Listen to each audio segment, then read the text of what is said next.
Hello Earth, c'est City. Bienvenue sur cette nouvelle vidéo. Aujourd'hui on va créer un diaporama. On utilisera le module pattern en JavaScript afin qu'il soit facilement maintenable et transportable vers d'autres projets. Pour plus d'informations à ce sujet, je vous invite à regarder ce tutoriel. On implémentera également des options pour contrôler sa taille, ses bordures, ainsi que sa durée de transition entre chaque image. Allez, maintenant on va voir à quoi il ressemblera et ensuite on passera à la pratique. Voici notre diaporama par défaut avec une durée de transition de 4 secondes. Maintenant, si on vient profiter des options, voici à quoi il pourra ressembler. Allez, maintenant on va mettre tout ça en pratique. On va d'abord s'occuper de la structure HTML de notre diaporama. Alors cette page appelle une feuille de style, est le début de notre module diaporama. Le rendu actuel est celui-ci, donc une page noire avec un H1, création d'un diaporama. Je vous le rappelle, pour plus de précision concernant la création d'un module via le module pattern en JavaScript, je vous invite à aller voir la dernière vidéo que j'ai fait à ce sujet. Alors c'est parti, on va créer un conteneur que l'on va nommer slideshow conteneur, qui contiendra un enfant qui sera le diaporama à proprement parler. De cette façon, nous pourrons jouer sur la taille de notre diaporama. À l'intérieur, nous allons avoir nos images. Ici, on aura 5 images, donc c'est parti. On va faire images. Les noms des images, donc j'avais déjà mis des images dans notre dossier ici, images, donc ici, voilà, là on a nos images. Donc les images s'appellent 1, 2, 3, 4, 5, donc elles sont dans le répertoire images et elles seront nommées 1, 2, 3, 4, 5, .jpg. Ensuite, on va mettre juste le simple attribut alt, image, le nom de l'image. Et enfin, on va munir les images de notre diaporama d'une classe que l'on va appeler slideshow-image. Et on en veut 5 des comme ça. Donc c'est parti, hop. Donc on voit bien qu'on a notre parent ici, notre conteneur, l'enfant qui sera notre diaporama à proprement parler, ainsi que nos 5 images. Donc maintenant, si on se rend sur le navigateur, on a bien nos 5 images ici qui s'affichent. Maintenant, on va s'occuper du style, à commencer par notre conteneur. Alors c'est parti, notre conteneur du coup qui est slideshow-conteneur. Rappelez-vous, par défaut, notre diaporama sera en pleine page. On va donc lui attribuer une position en absolu. Donc position absolute. Ensuite, on veut que, justement, pour faire du plein page, on veut que la largeur soit sur tout l'écran. De même pour la hauteur. Le tout à partir du haut et de la gauche. On va également jouer sur la profondeur de notre diaporama. De cette façon, avec la propriété de profondeur sur notre diaporama, on va pouvoir afficher des éléments par-dessus. Donc on va lui donner une valeur négative, de -10 ici. Et puis pour voir ce qui se passe, on va donner une bordure de 5 pixels, et on va la mettre rouge. Maintenant, notre diaporama en question, donc l'enfant de notre conteneur, doit prendre la taille de son parent. Alors on lui attribue également une largeur et hauteur de 100%. Donc width, 100%. De même pour la hauteur. Et on n'affiche pas les images de notre diaporama. Ici, nos balises images vont seulement servir à récupérer les chemins de nos images. Donc c'est parti, slideshow-image, on va mettre une propriété display et la valeur à none. On regarde maintenant ce qui se passe du côté du rendu. Voilà, donc on a bien ici notre conteneur qui joue sur tout l'écran. Au vu de notre structure modèle pattern, nous allons maintenant appeler la méthode init à partir de notre index.html. Donc c'est parti, notre module, on l'a appelé ici slideshow, et on va appeler sa méthode publique init. Donc slideshow.init. Maintenant, on va s'occuper du cœur de notre diaporama. D'abord, dans notre objet de configuration, nous allons préciser une durée de transition. Par défaut, on va mettre la durée à 4 secondes. Donc maintenant, l'idée, c'est qu'à notre ID slideshow, donc à notre diaporama à proprement parler, c'est d'appliquer un fond toutes les 4 secondes. Donc pour ça, on va jouer sur la propriété background. Donc on va d'abord récupérer notre slideshow. Donc slideshow est égal à document.querySelector. On récupère notre slideshow. Nous allons également récupérer les chemins de nos images, donc array from, Pour faire la conversion, alors on utilise ici array_from pour faire la conversion de notre liste en tableau, parce que pas tous les navigateurs comprennent les propriétés qui s'apparentent à notre liste. Donc on récupère toutes les images, query selector all de la classe slideshow image. Voilà, si maintenant on fait un console.log de image, qu'est-ce qui se passe? Hop, on voit bien qu'on a un tableau qui comprend nos images. Maintenant, on va déclarer un petit i pour faire notre itération. Et ici, on va jouer avec notre diaporama. Donc on va appeler une méthode play que l'on va créer maintenant. Donc on va la mettre ici, play égale function. Et à l'intérieur, on fait une petite récursivité. Donc de cette façon, elle va s'appeler elle-même toutes les 4 secondes. Donc ici, on passe notre méthode play en paramètre, ainsi que la durée de transition, donc qui est par défaut en millisecondes, que l'on convertit en secondes, en multipliant le tout par 1000. De cette façon, si on incrémente notre i ici, et que l'on indique qu'on fait un console.log de i, eh ben on va voir ce qui se passe. Donc il commence à -1, ensuite il incrémente jusqu'à 0, voilà, et ce, toutes les 4 secondes. Ici, on va créer un petit délai pour que l'animation qu'on va créer par la suite puisse avoir le temps de s'exécuter. Donc ici, on mettra 1 seconde. Donc on va refaire un set timeout, function, hop, et on a dit 1 seconde. Comme ça, de cette façon, l'animation aura le temps de se jouer.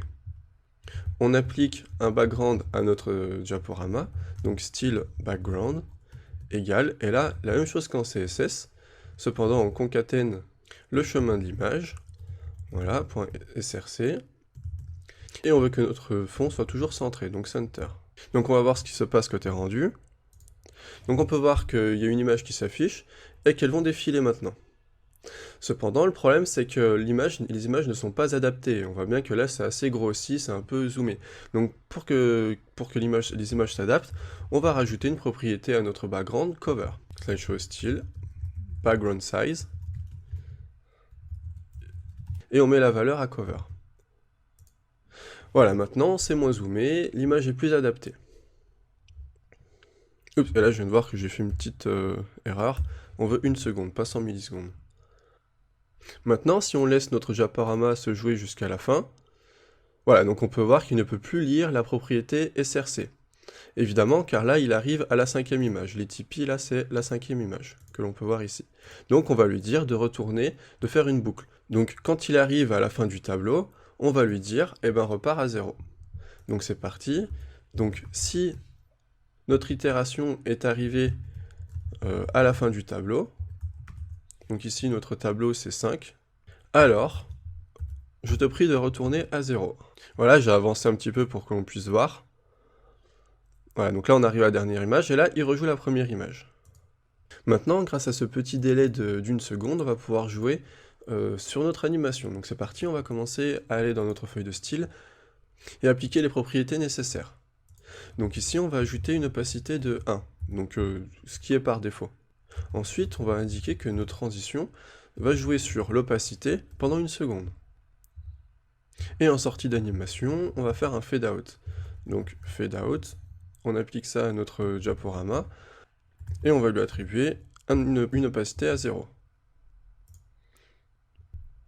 Côté JavaScript, maintenant, on va appliquer à notre slideshow, donc ouais, notre diaporama, une nouvelle classe, donc fade out, avant de changer l'image.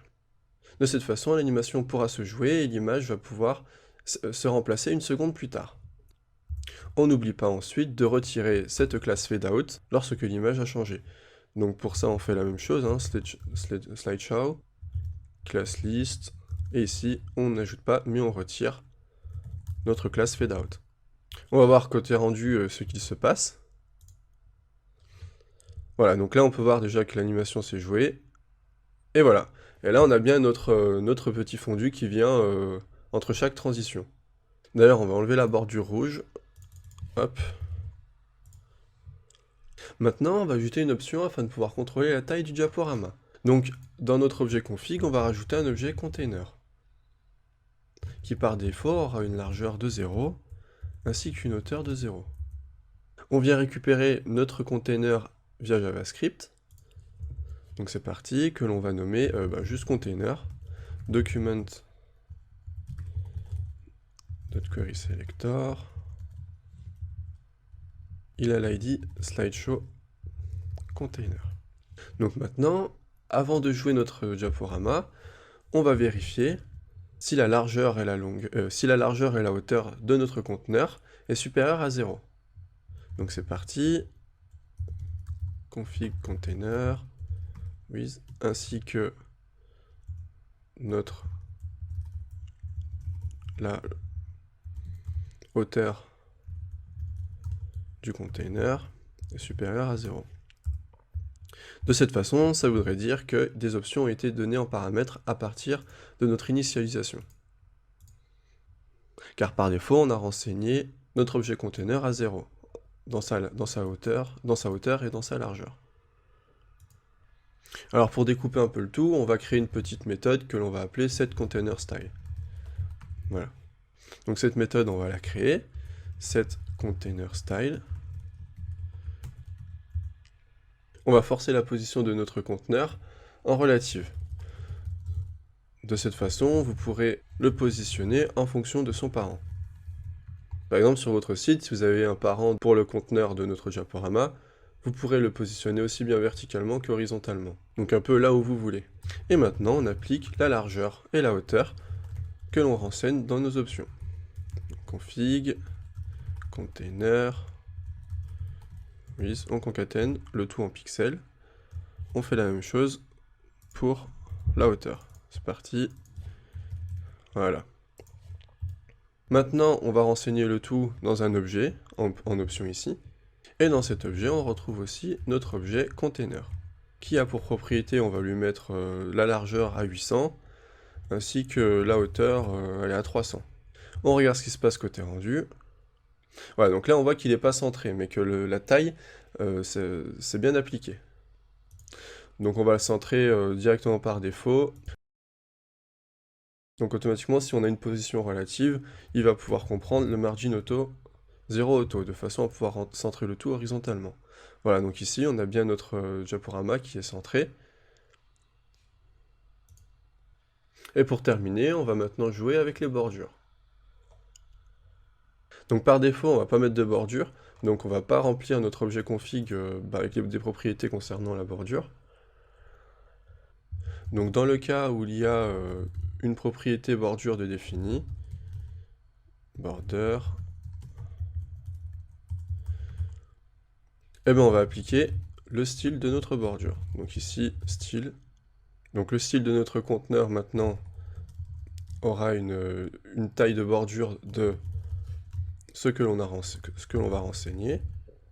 Border, oui, ce que l'on concatène en pixels.